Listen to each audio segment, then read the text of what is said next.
another episode of Curtain Call Conversations. I'm here today with Henry Lewis and Jonathan Sayer. You'll know who they are. I mean, if you're a fan of the Goes Wrong franchise, then you're going to know who these people are. They are opening at the Apollo Theatre with Mind Mangler, member of the Tragic Circle, next month. How are you both? Very well. Absolutely. Yeah, I know. We arranged to say that in together. tandem. Yeah. We're both very well. We're very excited about the run, actually. We've done the show a little bit before. We started it at the Edinburgh Festival 2022. Yeah. We did a little kind of UK tour last year and a run in New York as well. So we're really excited to kind of finally bring it into the West End. It'll be great. Yeah, it's fantastic. So tell everybody who doesn't know who Mind Mangler is. So tell us who he is and what we can expect from the show.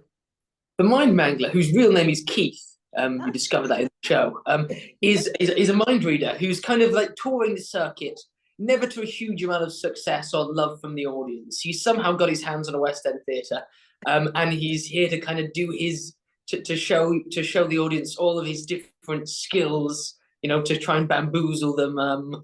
And it kind of all, slowly kind of slides away, and kind of he thinks it's a big gig for kind of career purposes, and it kind of transpires that's slightly been built on a house of cards. You meet his friend, Steve, who I play, who basically is he plays various different audience members. So he's a stooged kind of audience member. Yeah, and that show. Yeah, brilliant. I mean, people will know if they've seen Magic Goes Wrong. He was a character from that show. So why did you feel as though he needed his own show? I think just when we were writing the Mind Mangler and well, as it then was Mind Mangler and Mickey, the stooge uncle Steve, but we really enjoyed those two characters. We thought it was really fun. We really enjoyed the stooge always messing up his routines, and there was just something funny about the kind of chip that he had on his shoulder. So I think we sort of thought that there's three routines that he does in Magic Goes Wrong, and we sort of thought, well, there's a bit more to do there, and so we've taken. There's one of our sort of favourite sort of central routine. We've taken that and expanded that to be a full show. Also, I think we were in a position kind of post-pandemic where we wanted to do a show that was a bit more nimble, easy to put into theatres. This is a smaller cast, and kind of so there's that advantage to it as well. But no, I think we just sort of really loved. We love the character, and also that with mind reading, there's lots to do as well. There's lots of different, kind of magic material to explore. It's quite a sort of broad kind of, wide category of magic. So there was lots to do there. So we thought, well, this would be fun, and we wanted to go. We were sort of talking about doing the Edinburgh Festival and taking a few shows. So it seemed like an obvious one. And the run was amazing. We had a sort of a lovely time, really great audiences. And sort of interest in the tour beyond. So that was nice. It's one of those characters as well, but I think particularly Keith, particularly the Mind Mangler. So the three of us have written the show, and there just feels like there are endless routines for that character to do. And I think just sometimes you land on a character and you feel like you really know them. So all you need to do is think that character in a supermarket, that character doing a hypnosis routine, that character trying to, read an A to Z and tour. Like it just kind of writes itself. That character feels really, really funny, fertile ground. So I think initially we just kept saying, oh, we could have had that in Magic Goes Wrong. Oh, he could have done that. He could have done that. And then eventually we were like, we should just give him an hour. And he succeeded in the hour, and we were like, we should give him an hour and 45. And he's doing pretty well in the hour and 45 as well. So I think that's why. There has been lots of ideas. I mean, even yesterday we were just getting together to do some final kind of polishes to the script for the West End, and there was a couple of new another ideas. routine in there, yeah. Yeah. So, right, okay. So you're writing up until sort of getting on stage, more or less. Much to the director and the creative team's horror, it's constantly working. We've got a page turn meeting later today, so slightly nervous that everyone will say, "What's all this new material?" There's only one crazy. They've got to build. Yeah, I said something at like midnight last night saying, "Hi, here's the new script. It's the same except for obviously this crazy kind of set machine that needs to be built. Good night, bye, see you tomorrow." Yeah, just leave that one there. Yeah. So, I mean, magic, is that an art form that you were interested in? Just to, you obviously wrote Magic Goes Wrong with Penn and Teller, which, they're massive in the magic world. So is it an art form that you enjoy? I think we both have slightly different relationship with magic. And very different relationship with magic.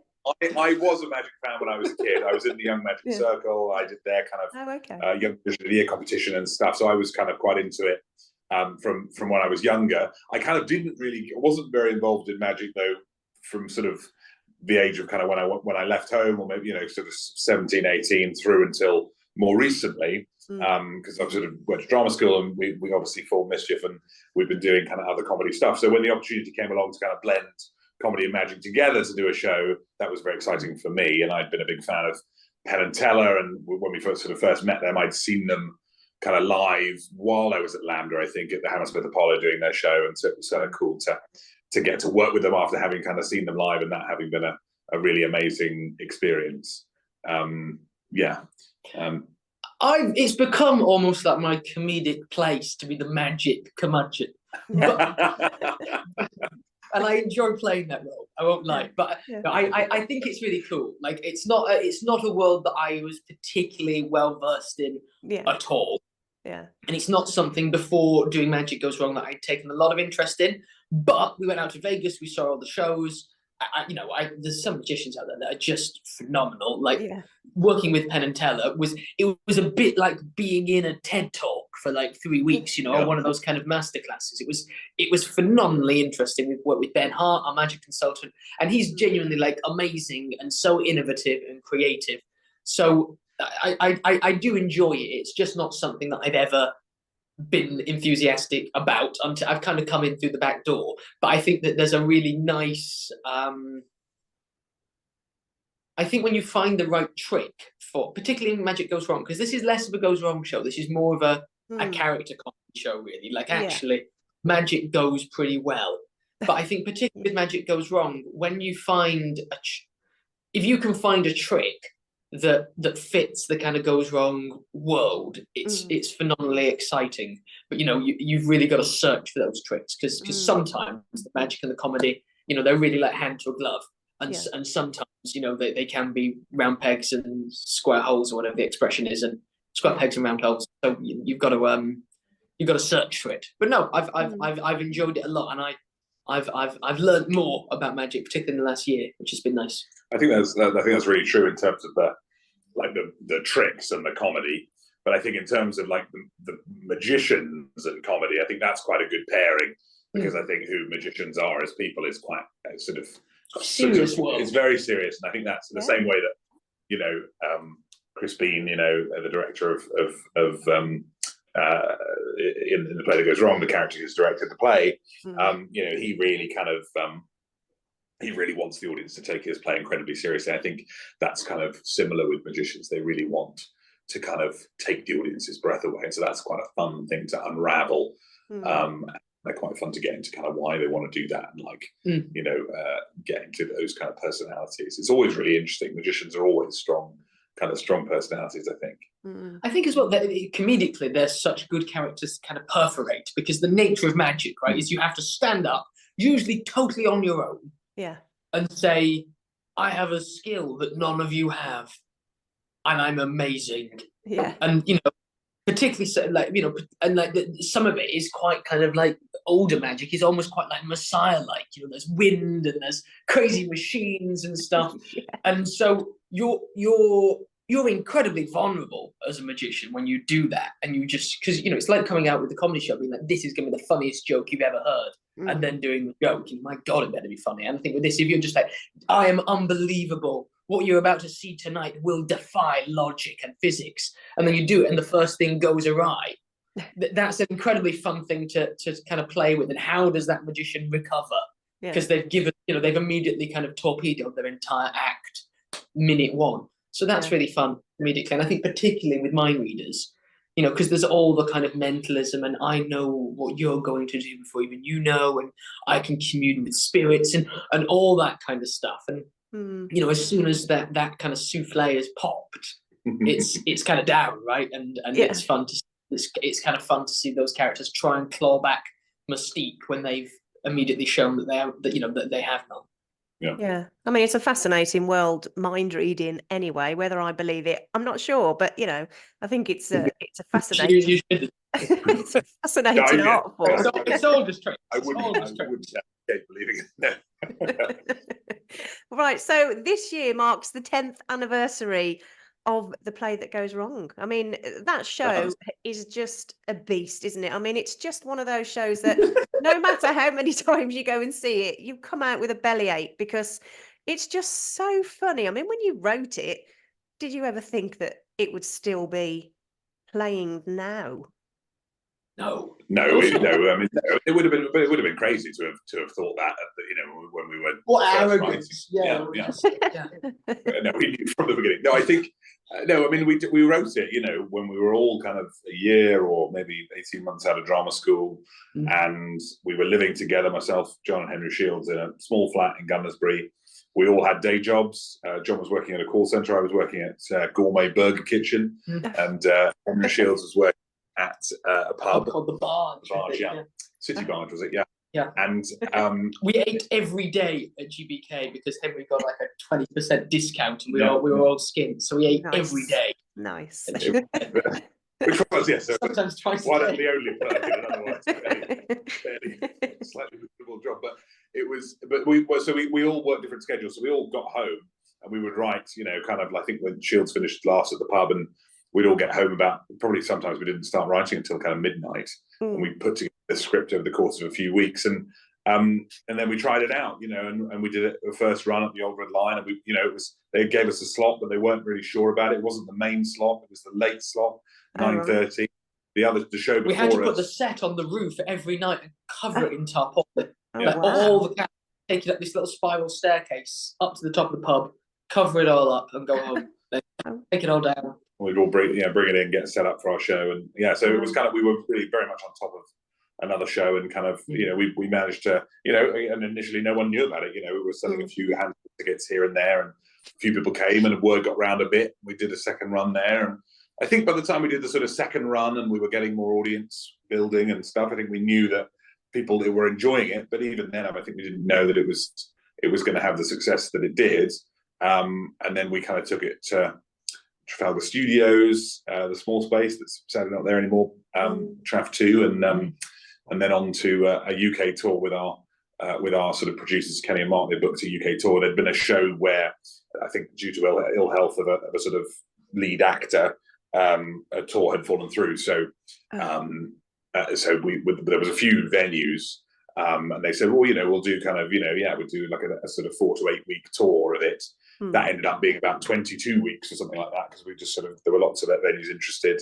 Yeah. And then we were coming into the West End, and we thought, Kenny said to us, it'd probably be sort of maybe 8 to 10 weeks over the summer, after the tour would finished. And now it's been there 10 years this year, so it's been extraordinary.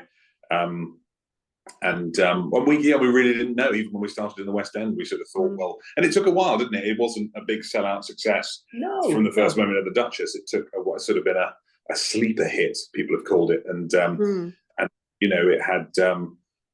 And it was everything was unexpected. Winning the Olivier was very unexpected. I think we were really surprised that happened, because we'd also had setbacks. When the Telegraph called it the worst play of the year in 2014. So we sort of thought, maybe that was while we were on tour. So we sort of thought, well, maybe this was quite a good kind of fringe show, but it just doesn't quite stand up to to the kind of to what people are expecting, kind of in bigger theatres. The nerves opening on the West End were just huge, because we were we're still not, we were so young at the time, so young, which I think in a way is a contributing factor to it doing well, because I think there's so much you don't know, so you are just by definition, you're just less fearful. You just kind of go ahead because all you've got is your instinct. And I think that's like, it's weird because we've been answering questions about that show now for 10 to 12 years, and you would think that we've got really good at answering questions about it, and I kind of feel like I've got worse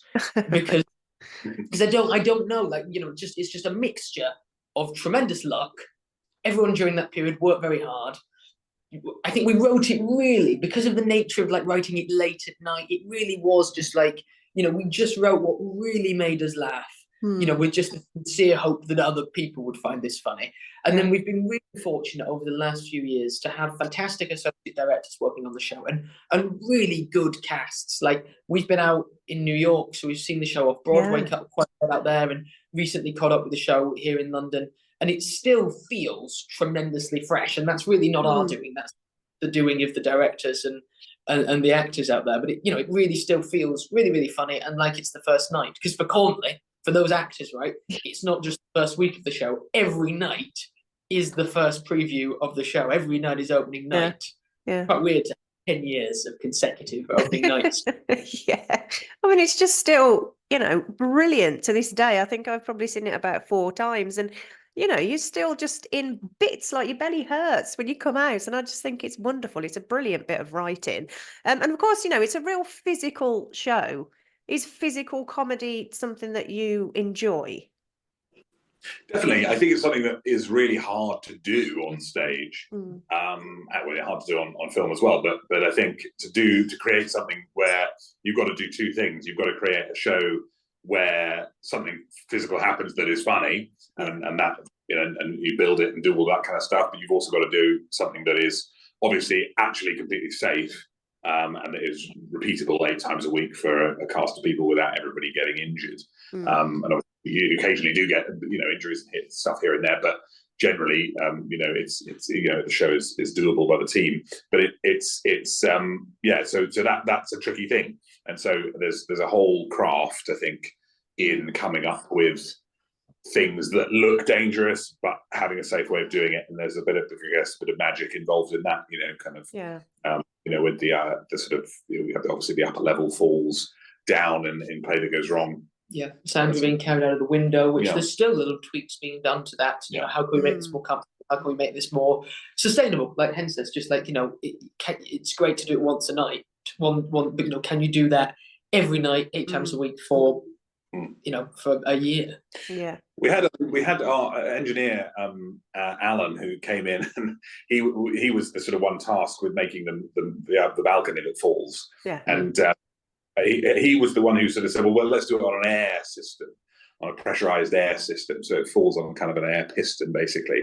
And it's brilliant because it kind of gives it a wobble. And I think that was a really successful kind of accident towards the beginning of putting all that together. Because I think if it just fell and locked into place, which it could very easily have been a system that kind of did that, wouldn't have been nearly as funny, I don't think. That's kind of what I mean about the luck. Do you know what I mean? Just those little moments where that moment is so good, and that wobble that does just look like, whoa, and you hear everyone gasp. Yeah. And that really was just, why don't we try air pistons first? And it just delivered. And it wasn't like, we want this wobble, and, you know. No. Yeah. I mean, sorry, that's my dog. I don't know whether you heard him. He's being a bit. I was just going to say about taking the show over to America. I mean, what's the audience like in America to this sort of comedy? Pretty good, I think. Yeah, great. I mean, we've done 3 shows in the US now. Yeah. And we've had, like amazing reactions. I think Peter Pan Goes Wrong was the one that has gone down best with American audiences. I think that just has a lot of heart to it. I think they really love the sort of love story, the Sandra Max love story. I think that there's just lots in that they really like. Peter Pan is also hugely well known there, I think, so they really enjoy seeing a different version of that story. And the characters are more victorious. Kind of Play That Goes Wrong, the set's fallen down, they're all literally on their knees crying, and then the chandelier drops on them. And it really just ends with just abject failure. Whereas Peter Pan, they're all on the floor, and then Lucy, the actor playing Tootles, she picks up the book and she finishes the story, and they all kind of get up and push the revolve together. And you know, Max and Sandra, you get the idea that they're going to be together, and you know, everyone kind of puts their difference aside, and I think that feels that definitely on Broadway that felt like that's what everyone really wanted. They wanted to celebrate the characters at the end, and that ending gave them they like the kind of, I think they like positivity and hope, and kind of and people who kind of dream, you know, like I think the American dream is a huge factor, you know. I think it's really kind of, you know, like, I mean, we saw a few shows over there. We saw Gutenberg, which is a show. I mean, it's a great show. I'm not sure it would work as well here, because it is just all about these guys succeeding and achieving their dream of a Broadway contract. And there's a celebrity who comes on stage and gives them a Broadway contract. The show is them basically pitching a Broadway musical throughout the whole show, and doing the numbers and playing all the parts. And at the end, they get given a Broadway contract by this celebrity guest, and the audience goes absolutely wild for it. They've got their contract. You know, that was kind of, and I don't know if that would be the same here. I think it would be like a contract, you know. I don't know. Maybe the roof really is blown off.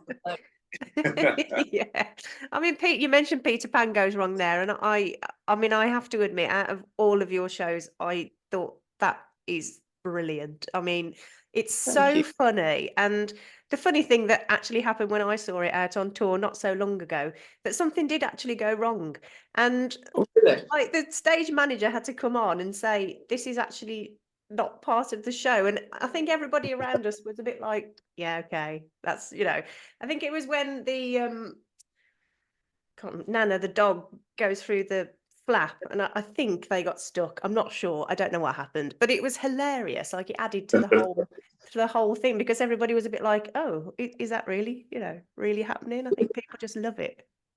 We had a moment in America where there's three things that drop from the rig in the show. There's a banner that says Jack and the Bean. There's a big lamp, a big stage lamp, where in the nursery scene early on, Chris Bean says, "Danger. What possible danger could there be here?" And then Annie enters as Mrs. Darling, and the light drops. And then at the end of the first act, Peter Pan shoots up into the lighting rig and says, "Get me down, get me down." And then the joke is that his wire's cut and he falls down. That's obviously a dummy, without giving the magic away. I think everyone's pointed that out. A dummy drops. Yeah. And on one of the nights in America, there was a confusion of some kind, and basically the wrong release was pressed. So, danger, what possible danger could there be here? And rather than a large stage lamp dropping, just a huge man dressed as Peter Pan just fell. Oh my God. Scared the life out of all of us on stage and just landed. And obviously the audience was so confused, because they were what's he doing up there? Peter Pan hadn't even arrived. And we kind of carried him off and then carried on. But we had to have a moment of stoppage while we put the thing back up there. But the audience loved it. The audience loved it.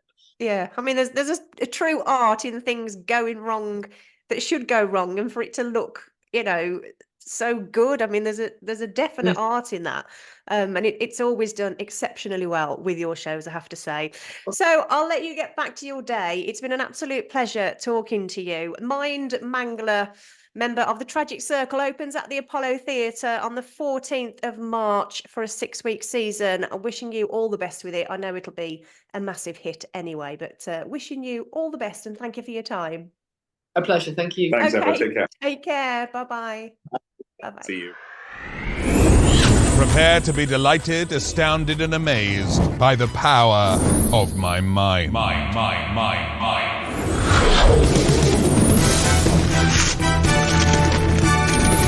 With death-defying stunts, brain-sizzling illusions,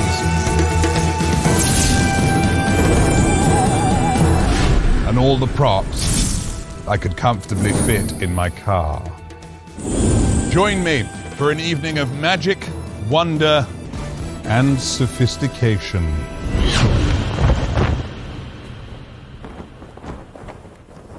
Oh, for God's sake! Who's left out on the chair? All the props are broken now. Unbelievable.